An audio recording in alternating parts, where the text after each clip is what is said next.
Okay. Hello. I hope you're having a good afternoon. Welcome back. We're going to be continue our reading today. We're going to try to do a little bit something a little bit different than we've been doing, and that is if you see just to see if I can hear you better. But if you want to say something, raise your hand or push the hand raising button on your screen, and Mr. Ritchie's going to be watching, and when he calls on you, he'll call on you so that you will know that that's when you can speak, and maybe that way we can hear each other a little bit better.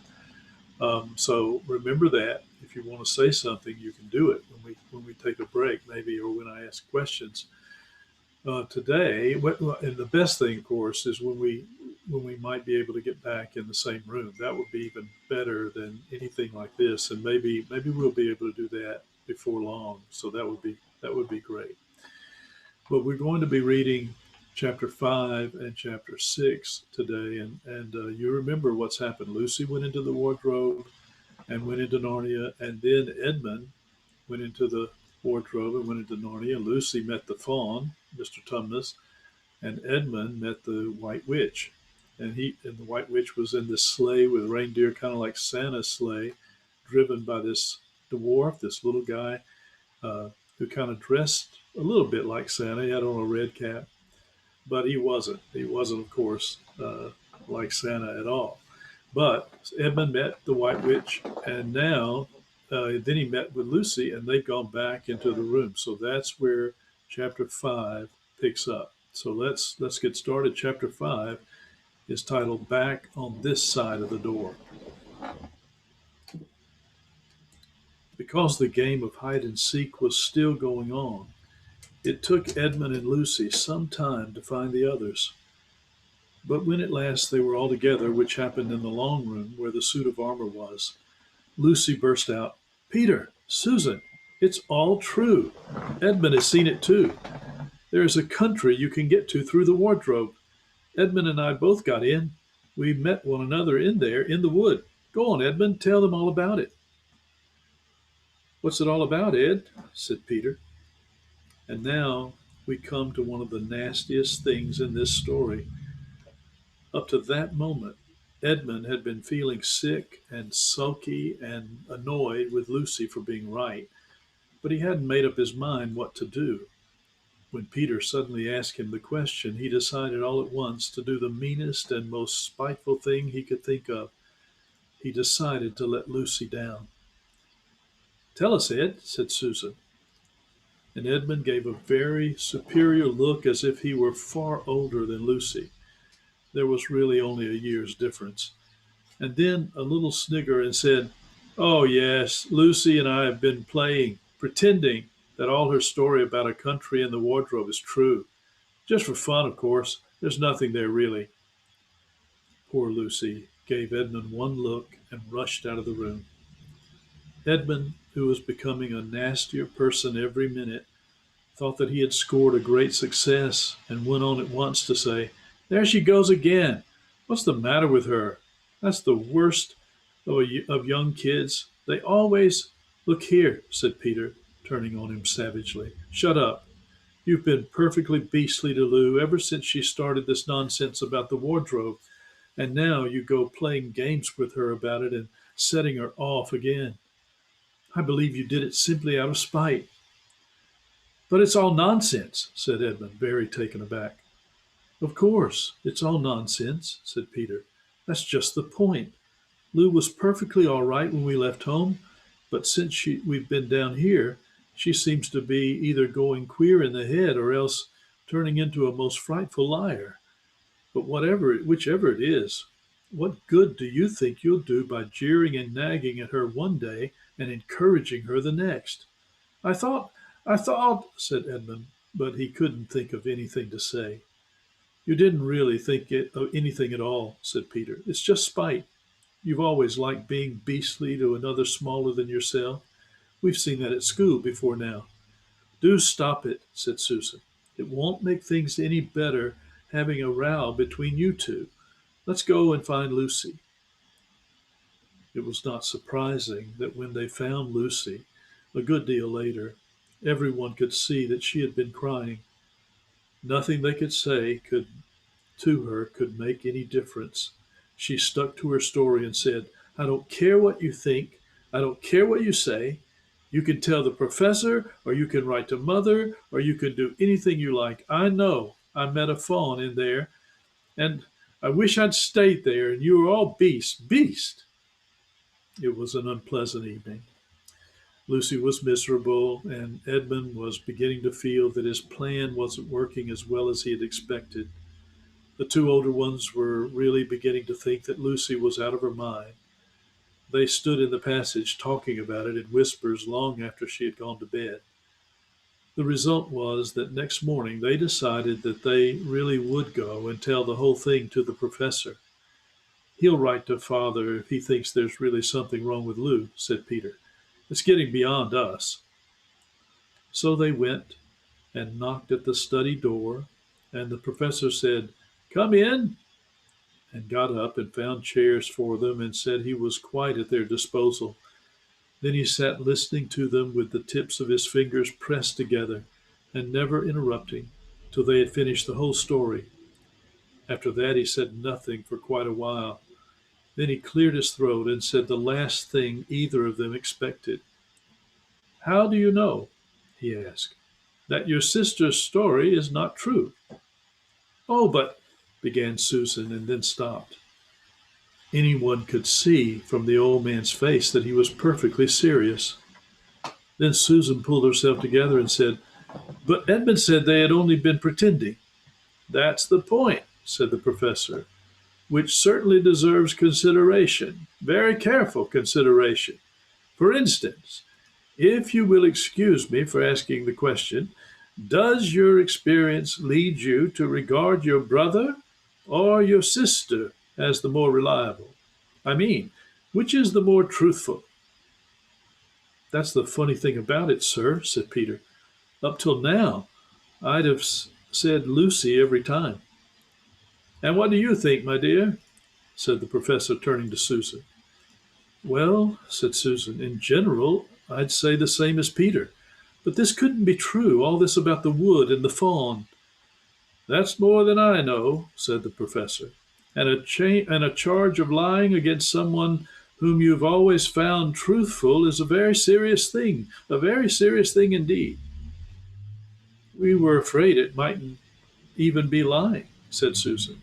We thought there might be something wrong with Lucy. Madness, you mean, said the professor quite coolly. Oh, you can make your minds easy about that. One has only to look at her and talk to her to see that she's not mad. But then, said Susan and stopped. She had never dreamed that a grown-up would talk like the professor and didn't know what to think. Logic, said the professor half to himself. Why don't they teach logic in these schools? There are only three possibilities. Either your sister is telling lies, or she's mad, or she is telling the truth. You know she doesn't tell lies, and it's obvious that she's not mad.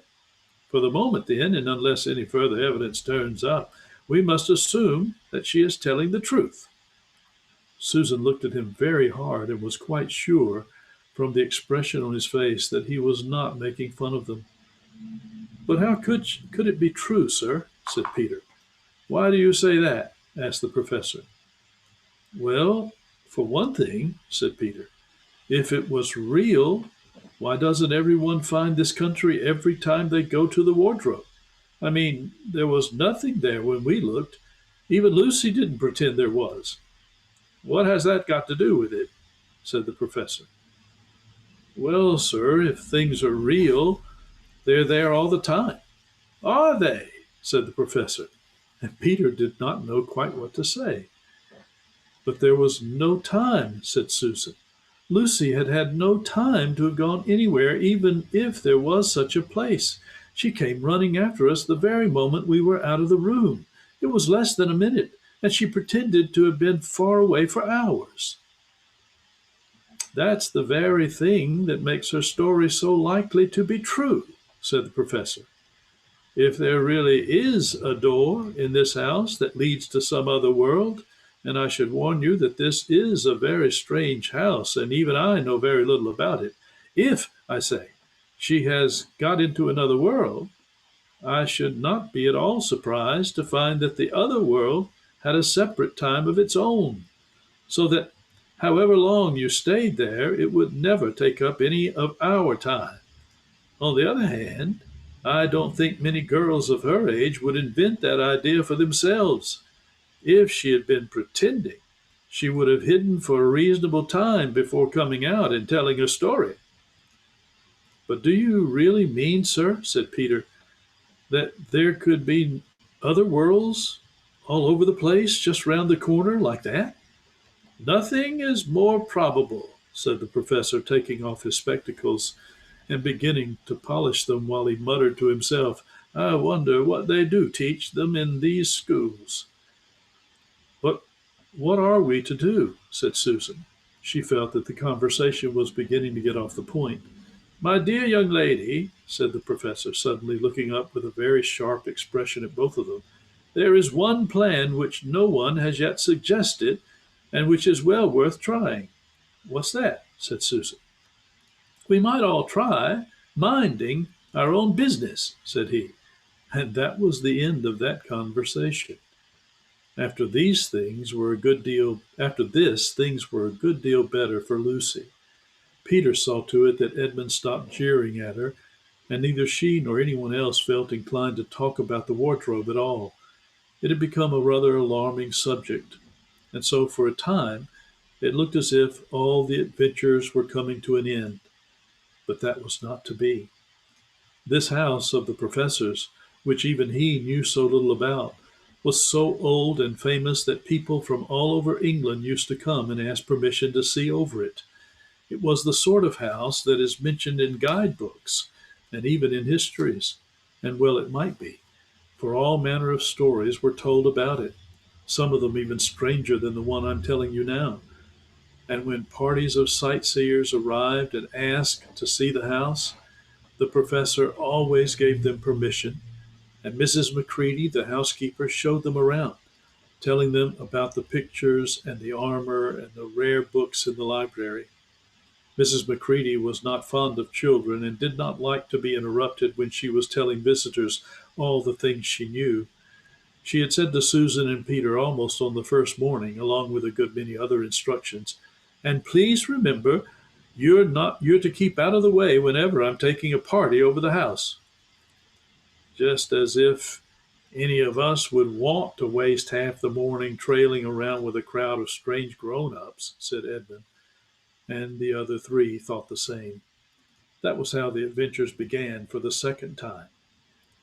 A few mornings later, Peter and Edmund were looking at the suit of armor and wondering if they could take it to bits, when the two girls rushed into the room and said, Look out, here comes the Macready and the whole gang with her. Sharp's the word, said Peter, and all four made off through the door at the far end of the room. But when they had got out into the green room and beyond it into the library, they suddenly heard voices ahead of them, and realized that Mrs. Macready must be bringing her party of sightseers up the back stairs instead of up the front stairs as they had expected. And after that, whether it was that they lost their heads, or that Mrs. Macready was trying to catch them, or that some magic in the house had come to life and was chasing them into Narnia, they seemed to find themselves being followed everywhere, until at last Susan said, Oh, bother those trippers. Here, let's get into the wardrobe room till they've passed. No one will follow us in there. But the moment they were inside, they heard voices in the passage, and then someone fumbling at the door, and then they saw the handle turning. Quick, said Peter, there's nowhere else, and flung open the wardrobe. All four of them bundled inside and sat there panting in the dark. Peter held the door closed, but did not shut it, for of course he remembered, as every sensible person does, that you should never shut yourself up in a wardrobe. And that's the end of chapter 5. And this is getting better and better, isn't it? All right, so what do you think is going to happen now? I don't know. So we're going to go on to chapter 6, Into the Forest. I wish Macready would hurry up and take all these people away, said Susan presently. I'm getting horribly cramped. And what a filthy smell of camphor, said Edmund. I expect the pockets of these coats are full of it, said Susan, to keep away moths. There's something sticking into my back, said Peter. And isn't it cold, said Susan. Now that you mention it, it is cold, said Peter. And hang it all, it's wet too. What's the matter with this place? I'm sitting on something wet. It's getting wetter every minute. He struggled to his feet.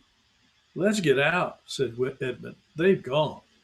Oh, said Susan suddenly, and everyone asked her what was the matter.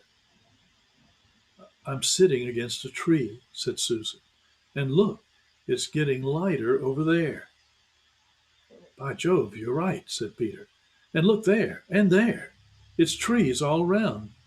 And this wet stuff is snow. Why, I do believe we've got into Lucy's wood after all.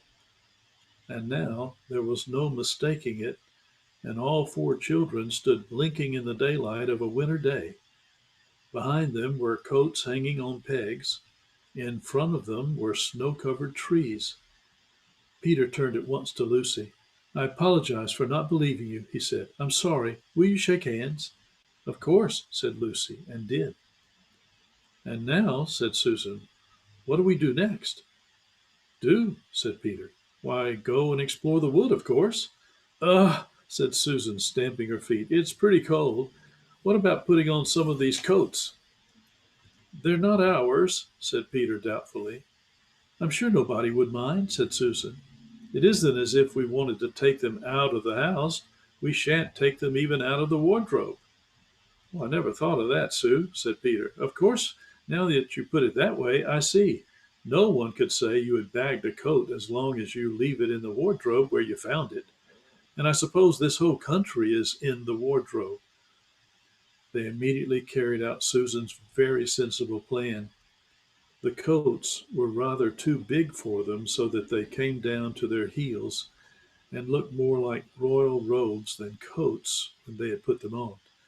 But they all felt a good deal warmer, and each thought the others looked better in their new get-up and more suitable to the landscape. We can pretend we're Arctic explorers, said Lucy. This is going to be exciting enough without any pretending, said Peter, as he began leading the way forward into the forest. There were heavy, darkish clouds overhead, and it looked as if there might be more snow before night. I say, began Edmund presently, oughtn't we to be bearing a little more to the left? That is, if we're aiming for the lamp-post. He had forgotten for the moment that he must pretend never to have been in the wood before. The moment the words were out of his mouth, he realized that the TV messed up. Everyone stopped. Everyone stared at him. He whistled. So you really were here, he said. That time Lou said she met you in here and you made out she was telling lies. There was a dead silence. Well, of all the poisonous little beast, said Peter, and shrugged his shoulders and said no more. There seemed indeed no more to say, and presently the four resumed their journey. But Edmund was saying to himself, I'll pay you all out for this, you pack of stuck-up, self-satisfied prigs.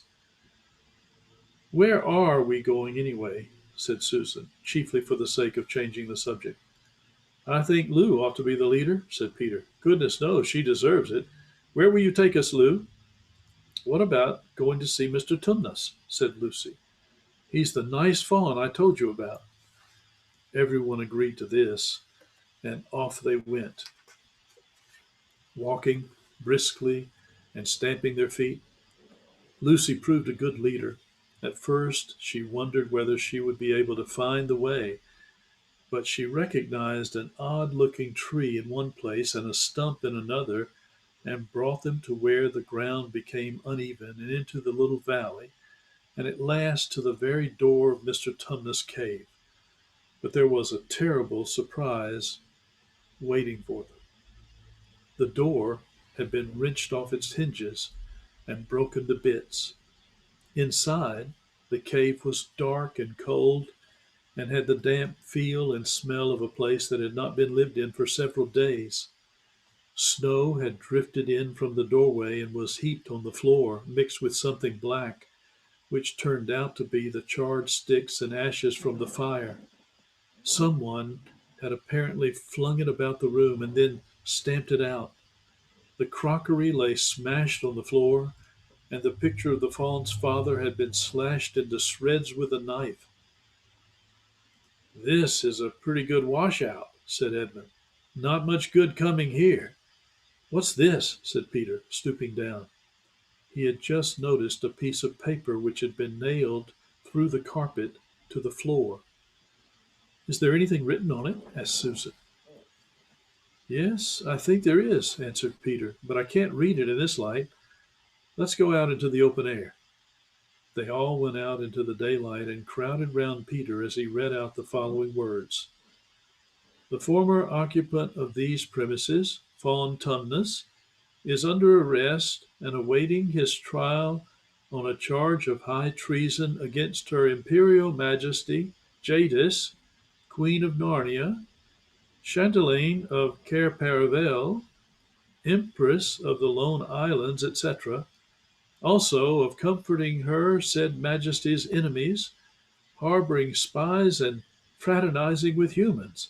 Signed, Fenris Ulf, Captain of the Secret Police.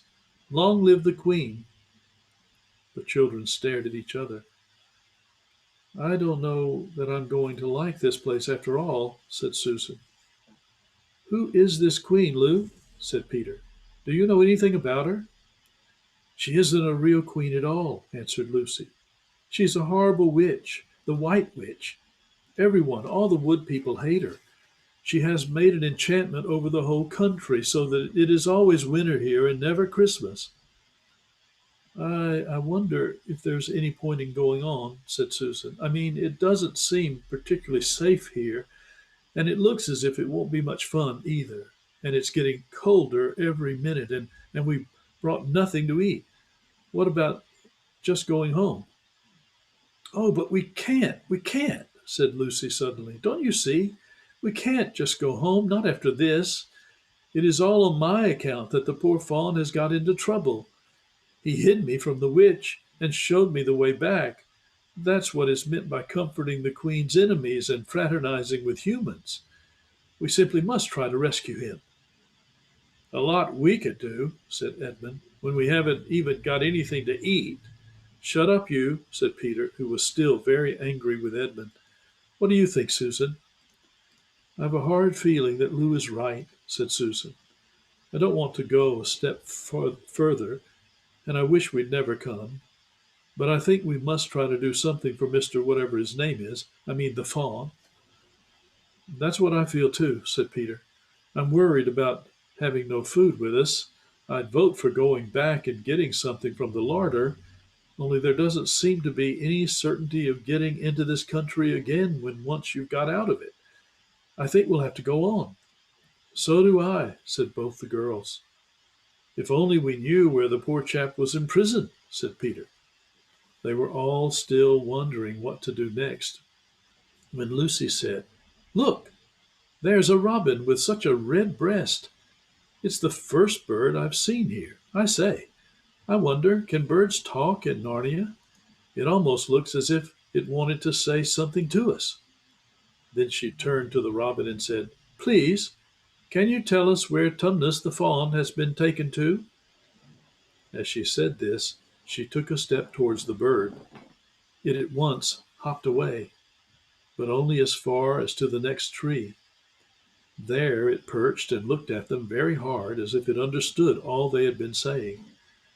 Almost without noticing that they had done so, the four children went a step or two nearer to it. At this, the robin flew away again to the next tree, and once more looked at them very hard. You couldn't have found a robin with a redder chest or a brighter eye. "Do you know," said Lucy, "I really believe he means us to follow him."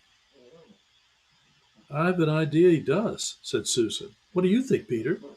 "Well, we might as well try it," answered Peter. The robin appeared to understand the matter thoroughly.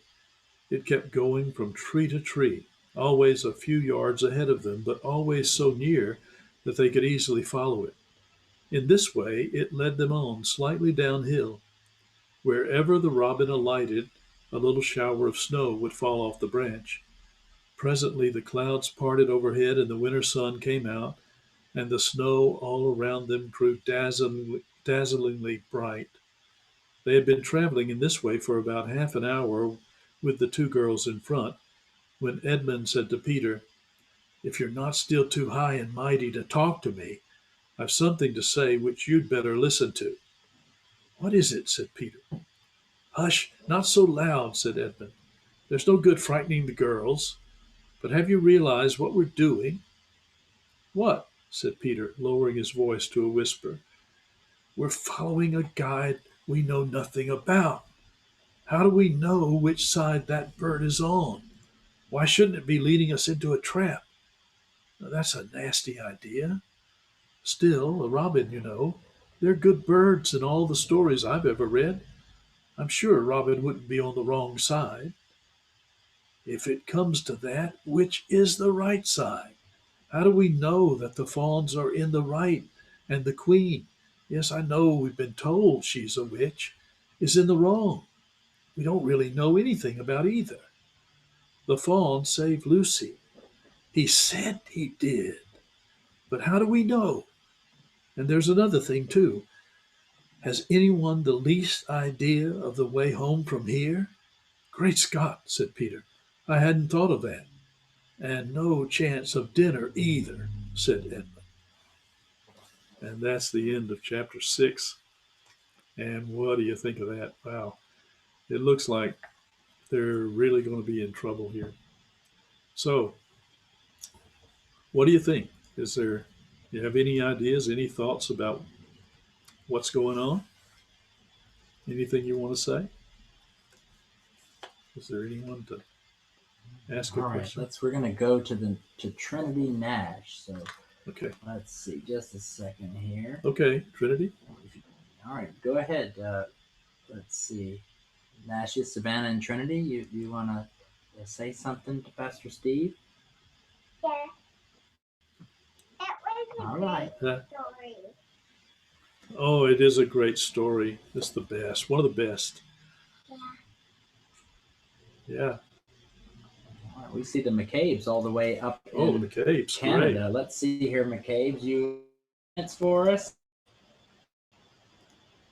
Hold on here. I think I can unmute you. Well, I say I can. There you are. Thank you for reading to us. What was it? Thank you for reading. Oh, to you're us. welcome. Yeah. We used to do this.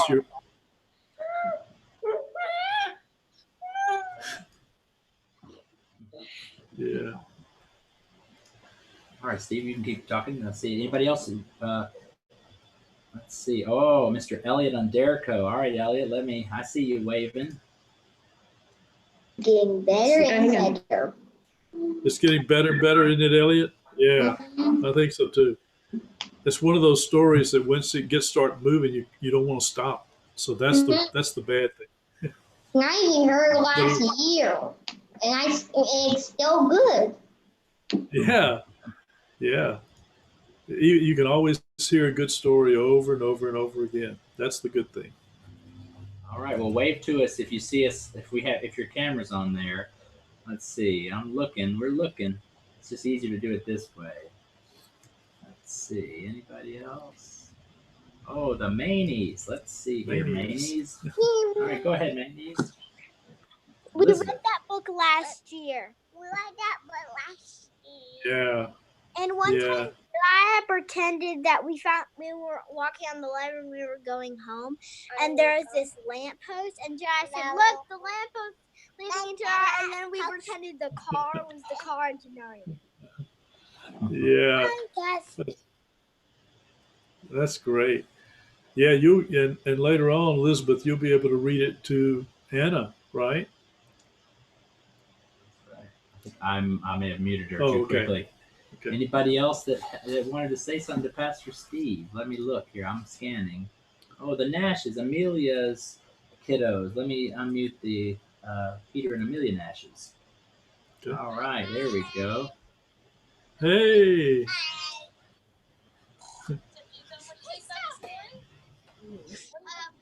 think it's fun because we watch a lot of the books, listen to a lot of the books, and watch a lot of the movies. Experience it before. It gets funner when you watch it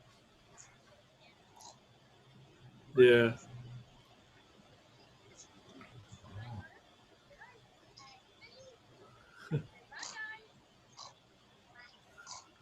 Bye Bye. bye. All right, anybody else that we missed? I know there's some folks watching at the Merritt's house. I see. I'm scanning my eyes here. Anybody that hadn't said something to Pastor Wilkins? Let's see. Just I'm looking. I see the Bonds are watching and the Jameses. I think we've heard from everybody else, Pastor Steve. Okay. Well, that's great. It's so fun that you're here and we're able to do this together. And like I said, maybe soon we'll be able to get in the same room, and that'll be even better. So maybe that'll happen. But anyway, until then, we'll keep doing this and keep going through the story. And so next week we'll look at chapter 7, which I don't know that I should tell you the title of that chapter. It's too good. It's a day with the beavers. Okay, so we'll see you next week.